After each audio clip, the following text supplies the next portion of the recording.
예수님께서 사람들 마음을 네 가지로 말씀하셨습니다.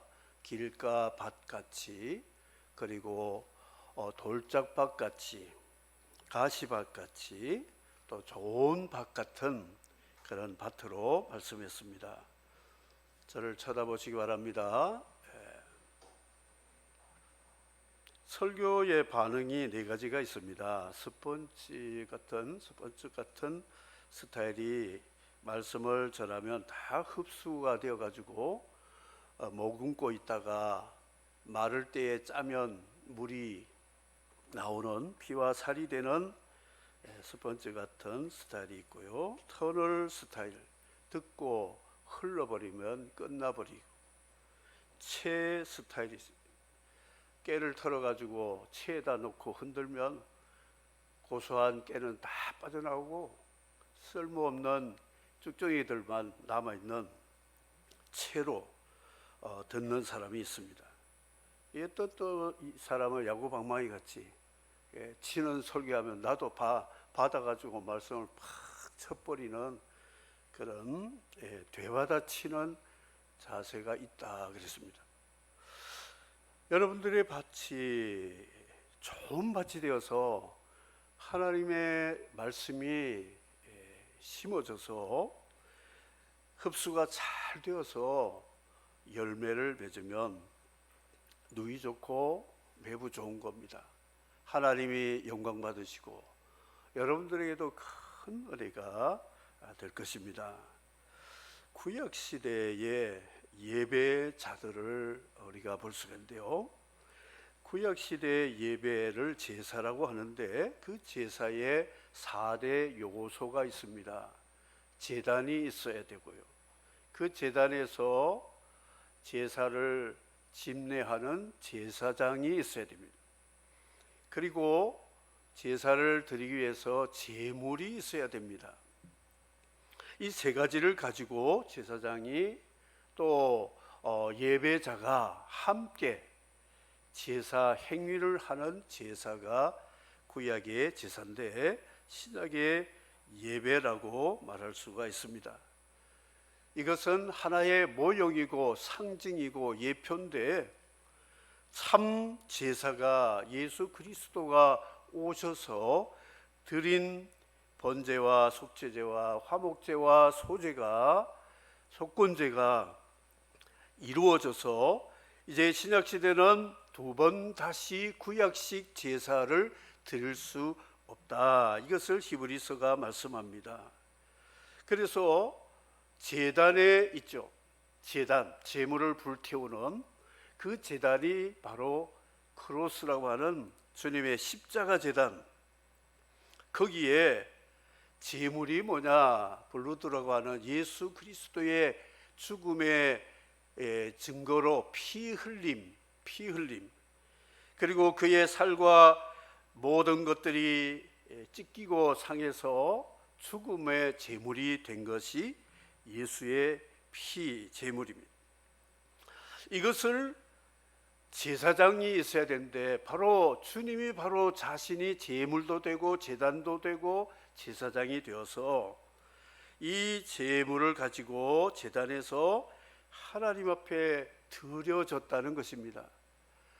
그래서 이것을 알고 예수를 믿는 사람들이 예수 이름을 가지고 하나님 앞에 나와서 드리는 예배, 성령과 말씀으로 드리는 것을 예배라고 말합니다. 신약의 제사요 예배라고 말합니다.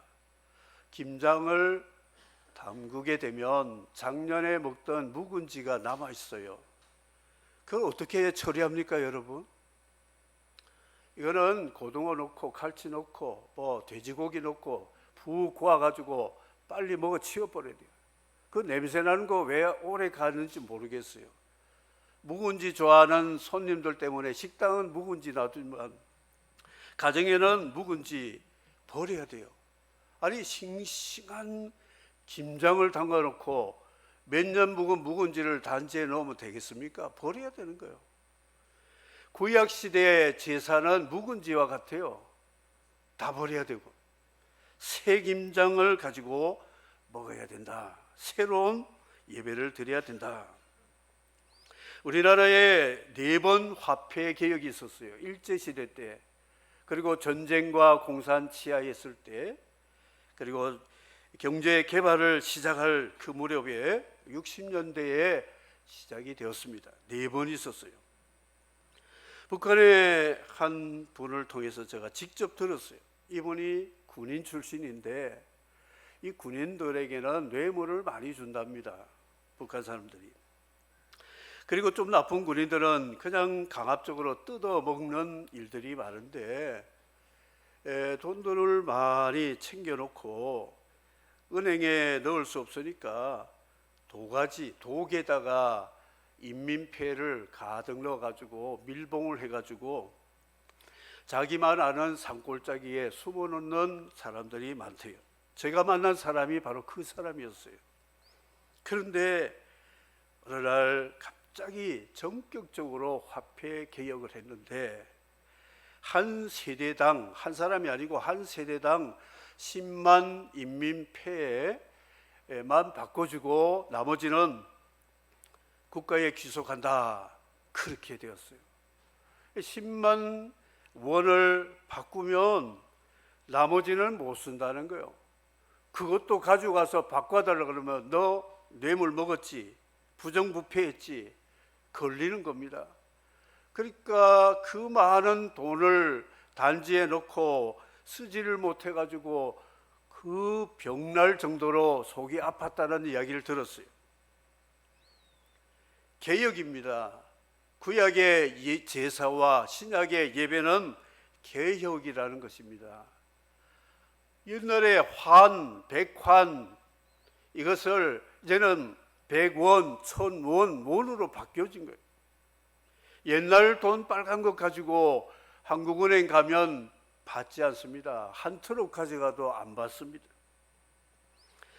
하나님 앞에 드리는 예배가, 신약시대 예배는 뭐냐? 오늘 히브리서의 말씀은 구약의 제사를 예수 그리스도가 완성시킨 십자가 제단, 예수님의 피의 제물, 예수님의 그 이름으로 본인이 주님이 우리 하나님 앞에 올려드린 제사장인 영원한 중보자로 살아계시는 대제사장, 이 삼위일체를 믿음을 가지고 우리가 예수 이름으로 하나님 은혜의 보좌 앞에 나와서 담대히 구하면 하나님이 우리에게 은혜를 주시는 것이 신약의 예배임을 믿으시기를 바랍니다. 우리가 여기에는 영구한 도성이 없으므로 장차 올 것을 찾나니, 예배의 동기 목적이 뭐냐? 우리가 이 땅에는 영구한 도성이 없다는 거지요. 세상은 다 하나님이 불태울 것이고 심판할 곳이라는 것입니다. 그러면 우리를 어떻게 해야 되느냐? 피난처를 찾아야 되는데 영구한 도성, 장차 올 도성을 찾는 거예요. 새 예루살렘을 찾아서 하나님 나라 천국 시민권을 가지고 하나님 나라에서 영원히 사는 구원, 영생, 천국의 기업을 사모하기 때문에 예배를 드려야 된다. 구원론적으로 예배가 중요하다는 것을 히브리서가 말씀하고 있습니다. 예배는 옵션이 아닙니다. 해도 되고 안 해도 되고가 아니고 안 드리면 죽습니다. 자, 여러분, 하루에 한 끼만 식사하고 사시기를 주의 이름으로 축복합니다. 한 사람도 하면 안 하는 거 보세요. 다 세 끼를 먹어야 되는가 봐요. 오후에 설교 제목이 그럴 수 없느니라. 하루 한 끼만 드시고 사세요. 그러면 우리 뭐라고 했냐면요, 그럴 수 없느니라. 밖에서 좀 음식을 먹었어요. 우리 집사람이 대충 때웠으니까 한 끼 건너뛰려고 그럴 때 저를 뭐라고 말한 줄 압니까? 그럴 수 없느니라. 챙겨 먹을 건 다 먹어야 돼. 아니 아점도 있고 뭐 점심 저녁 사이도 뭐 어디 가서 좀 먹었잖아요. 때우려고 그래요. 그럴 수 없느니라. 저는 저녁을 먹어야 돼. 힘들어도 차려서 먹어야 돼. 안 차리면 내가 라면이라도 끓여 먹으면 되니까. 그럴 수 없느니라. 예배 그냥 대충 해가 떼어가지고 한 번, 두 번 빠져도 되겠지. 그럴 때 여러분 뭐라고 해야 되겠어요? 그럴 수 없느니라. 아니 밥은 한 끼라도 더 먹어야 되는데 예배는 왜 빼먹어도 그럴 수 없느니라 소리를 안 할까요? 우리 삶의 비중이 어디에 더 비중이 있느냐, 이거 보라는 것이죠. 하루에 1시간만 자고 활동하세요. 그럼 뭐 어떻게 해야 되겠습니까? 그럴 수 없느니라. 안 됩니다. 최소한 기본이 8시간이라 그러잖아요. 그런데 우리가 하나님 앞에 기도하는 거 하루에 한 1분만 기도하고 되겠죠? 아닙니다. 해야 되는 거예요. 그래서 그것을 말씀하는데 이 시작의 예배가 참 중요합니다. 그걸 이제 말씀을 하려고 하는데, 장롱 면허 있잖아요. 1종, 2종 막 이렇게 해가지고 면허증을 취득하고는 참 기분 좋은데 차가 없다. 혹은 차가 있어도 가족이 아직은 불안하니까 운전대에 맡기지 않아요. 그래가지고 1년, 2년, 5년, 10년 하면 2종은 1종 면허 딸 수 있습니다. 운전 한 번도 안 하고 2종에서 1종 될 수 있어요. 왜냐? 면허증 있기 때문에. 장롱 면허증 별로 효력이 없는 거예요. 여러분 세례 증서 있잖아요. 세례받은 지 내가 몇 년 되었는데 세례 증서, 장롱 세례 증서 있는 사람이 있어요. 나 세례받았는데 어쩌란 말이야. 아니 세례받았으면 예수 안에서 내가 십자가에 죽고 부활했으면 운전대 잡고 가야 되지 않겠어요? 장롱 세례 증서 버려야 됩니다. 이제는 버릴 때가 되었다는 거죠. 그래서 주님 나를 위해서 몸으로 산 제물이 되었는 것처럼 나도 주님을 위해서 뭔가 해봐야 되겠다. 해야 되겠다. 그래서 스스로 찾아가지고 일거리를 만들어가야 된다는 것입니다. 공부도 시켜가지고 공부하면 점수가 안 오릅니다. 자기가 스스로 공부해야 되겠다 할 때 점수가 오르는 것이죠. 하나님은 사랑이다. 이게 명사죠. 사랑. 그런데 하나님 사랑이다. 맞습니다. 아멘입니다. 그러면 하나님이 그냥 우리를 어떻게 사랑했는지 모르잖아요. 그 아들을 보내시고 그 아들이신 주님이 자신의 몸으로 제물이 되어가지고 우리를 죄에서 구속하시고 그 공로를 의지해서 의인이 되어서 하나님 나라 갈 수 있는 구원의 완성을 시킨 예수 그리스도의 몸, 예수님의 바디라고 하는 그 몸이 바로 사랑의 동사형이라는 게 동사. 명사 신앙, 저기 완도 가면 명사 심리가 있습니다.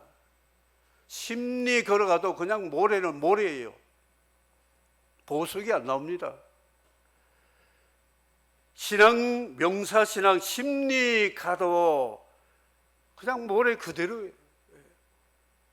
동사 신앙이 뭐냐? 몸으로 산 제사, 몸으로 드리는 제사를 영적 예배라고 사도 바울이 말을 했습니다. 명사 신앙이 뭐냐면 장롱 신앙이 장롱. 써먹지 못하는 신앙이는. 동사 신앙이 뭐냐? 몸을 사용하는 겁니다. 몸이 가면 무엇이 가는 줄 아세요? 우리 정신도 갑니다. 영도 갑니다. 내 옷 지갑에 들어가 있는 거 다 갑니다. 몸으로 드리는 제사 예배가 동사신앙이라는 것을 가르쳐 줍니다. 명사신앙, 동사신앙은 기차 레일과 같아요. 이거 없어도 안 되고요, 여기 없어도 안 됩니다. 두 가지가 가야 됩니다. 그 명사신앙, 동사신앙 위에 굴러가게 하는 그 힘이 뭐냐? 기차 레일에서 기관차가 객차를 달고 KTX 300km로 18량을 연결해 가지고 서울 부산 2시간 반 만에 달리는 것이 바로 그게 성령의 능력과 역사임을 믿으시기를 바랍니다. 얼마 전에 대전인가 어디서 KTX 고장이 났어요. 레일이 잘못되어 가지고 탈선했습니다. 앞에 뒤에 모든 차량이 중단되고 큰 대형 사고 날 뻔했잖아요. 레일은 둘 중에 하나라도 없으면 안 되는 거예요. 내 신앙 고백 확실해야 됩니다. 보수적으로, 개혁적으로, 성경적으로, 진리적으로, 이단 사이비 말고요. 웨스트민스터 신앙 고백, 제대로 된 신의 소열이 문다, 이런 신앙의 확실한 명사가 있어야 되고, 그 명사 고백에 의해서 우리의 삶이 몸으로 움직여야 된다, 헌신해야 된다. 그럴 때 성령께서 우리 위해서 역사하시는 이런 역사가 있게 된다, 그렇게 말씀합니다. 몸으로 드리는 제사에 이 여러 가지로 말하는데, 워십 라이프라고 그러는데, 형제 사랑을 계속하고 나그네 대접하기를 쉬지 마라. 그리고 같은 몸을 가진 자, 학대받는 자를, 가난한 자, 병든 자를 이제 돌아보라. 그리고 성을 상품화하고 성을, 사람이 정체성을 바꿀 수 있다는 거짓 논리를 버리고 이 가정이 주님과 교회의 관계를 잘 이해할 수 있는 지성의 하나님의 교육장이라 생각하고 가정을 귀히 여기고, 돈을 사랑하지 말고 족한 줄을 만족해라. 그래서 하나님은 주는 나를 돕는 자신이 내가 무서워하지 아니하리라. 사람이 내게 어찌하리요. 하나님 우리를 도우시고 공급하시고 함께 하신다. 말씀을 가리키는 자를 행실의 결말을 보고 따라가라 그랬습니다. 지도자가 내로남불 잘하는 사람들, 이율 배반하는 사람들 따라가지 말아라. 잘못하면 함께 구덩이에 빠진다, 그렇게 말씀하고 있습니다. 사랑하는 성도 여러분, 장롱 세례증서 이제 버리고 실제로 몸을 가지고 몸 아끼지 마세요. 몸이라는 것은 참 중요한 것입니다. 몸으로 산 제사를 드리라고 신약시대는 말씀했거든요. 그래서 이 몸을 가지고 거룩한 성전으로 만들어서 이 몸으로 드리는 봉사와 섬김과 모든 것들이 어우러져서 신약의 예배가 된다 그랬습니다. 다바르라고 하는 말은 히브리어로 말씀이라고 하는데, 그 말씀을 기초로 한 말이 미드바르, 이게 광야라는 뜻인데요. 기독교 군인 탈북자들 수련회가 있었던 텐트로 쳤던 교회 이름이 미드바르 광야교회. 미드바르라는 것은 광야라는 뜻입니다. 말씀과 광야는 같은 어근에서 나왔습니다. 하나님이 이스라엘 백성들에게 만나를 어디에 내렸는가 하면 광야에서 하늘의 양식인 만나 말씀을 내려주셨습니다. 그런데 가나안 땅에 들어가고 나니까 만나가 싹 없어졌습니다. 우리가 주님을 따라가느라고 희생하고 눈물 흘리고 힘들고 어려울 때 하나님은 하늘의 만나로 우리에게 먹이시고 힘 주시고 에너지를 주시고 능력 있는 삶을 살게 하신다는 것이죠. 우리 현대 교회, 현대 그리스도인들은 우리의 삶이 적과 꿀이 흐르는 풍요의 땅 가나안 복지 같은 데서 살아서 그런지 만나가 잘 내리지 않는 것 같아요. 미드바르라는 광야는 다바르라고는 말씀과 같은 어원에 있다는 것입니다. 말씀은 광야에서, 예수님이 광야에서 40일 금식할 때에 하나님의 말씀을 받았어요.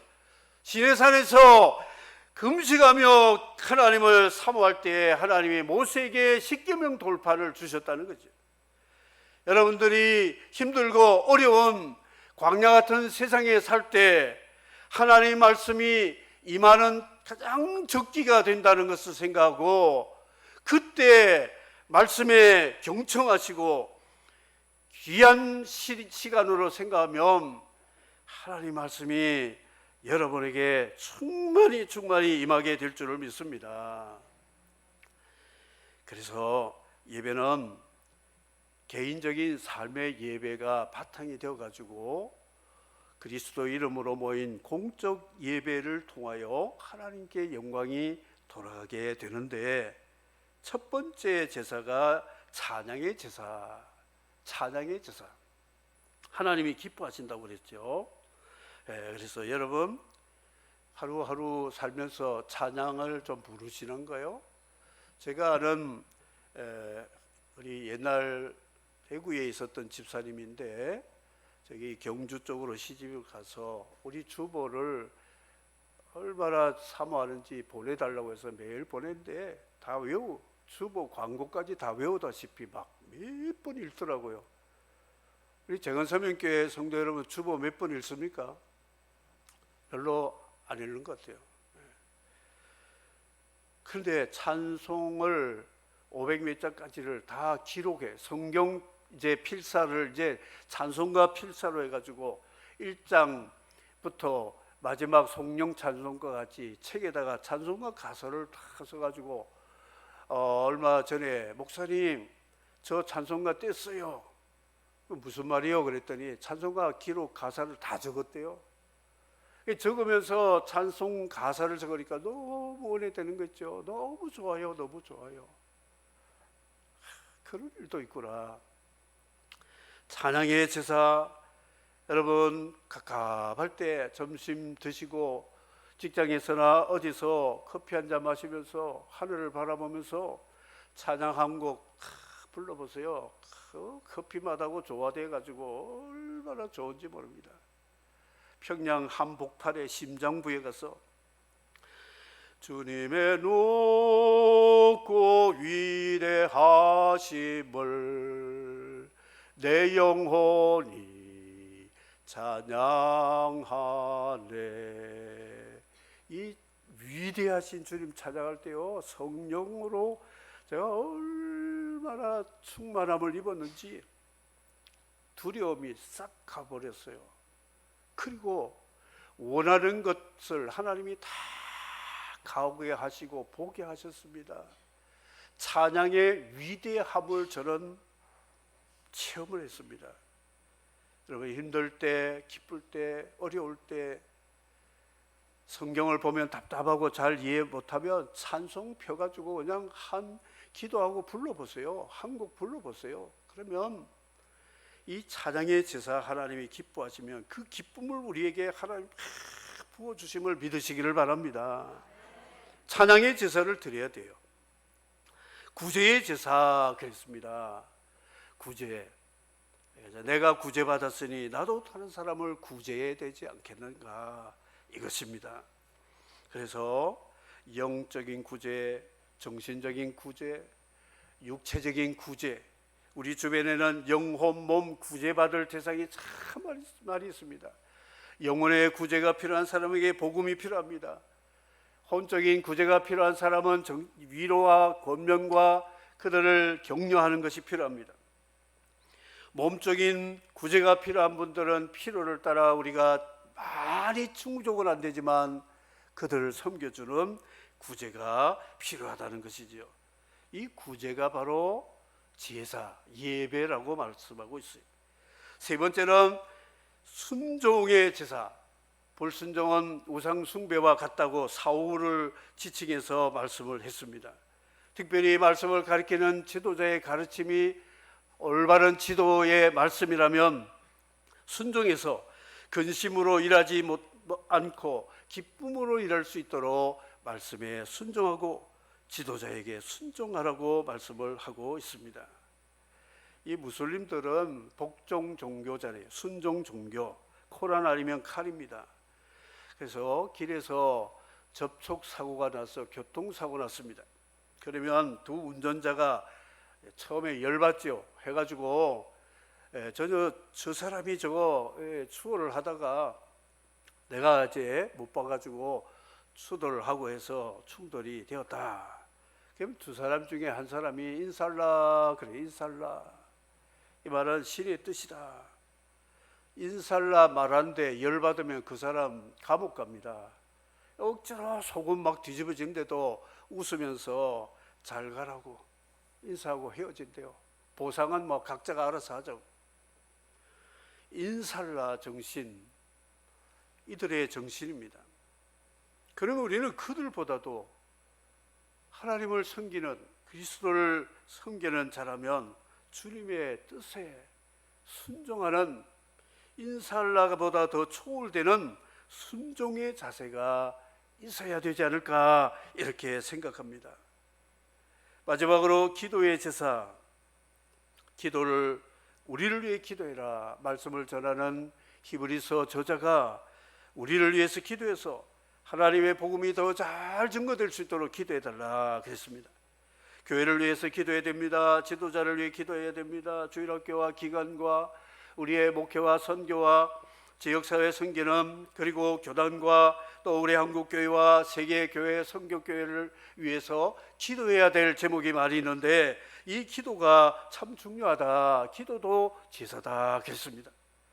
여러분, 이 코로나 때문에 기도 방학이 좀 길어졌어요. 그래서 8월 첫째 토요일부터는 올삭 새벽 기도를 시작해야 되는데 기도의 제사, 우리 직분자들이 기도 제사가 우리 직분자의 섬김의 가장 1순위가 되는 겁니다. 기도로 섬길 때, 몸으로 섬길 때 힘들지 않고 감당할 수가 있다는 것이죠. 목회 컨설팅하는 K라는 강사를 저는 잘 알고 있습니다. 이 사람이 참 유명한 사람이에요. 교회 부흥을 위한 컨설팅을 하는 분인데 그 강의실에 보면 자리가 없습니다. 늦게 가면 얼마나 많이 모이는지 목사님들이 교회 부흥을 위해서 컨설팅 배우려고 많이 갔어요. 그런데 이분을 제가 아는데 본인 교회는 컨설팅을 못 해가지고 목회도 안 되고 사육도 안 되고 별로 없어요. 뭘 컨설팅을 하느냐. 그 얼마 있다가 열기 식어지니까 안 모입니다. 가지 않습니다. 그게 없어졌습니다. 내가 본 천국이라고 제2의 요한계시록이라고 책을 썼던 사람, 한국교회도 강사로 집회하고 뭐 이렇게 했는데 그 비서가 이런 말을 했어요. 나는 우리 목사님 강의하는데 간증을 한데 따라다니지만 집에 돌아오면 예배가 없어요.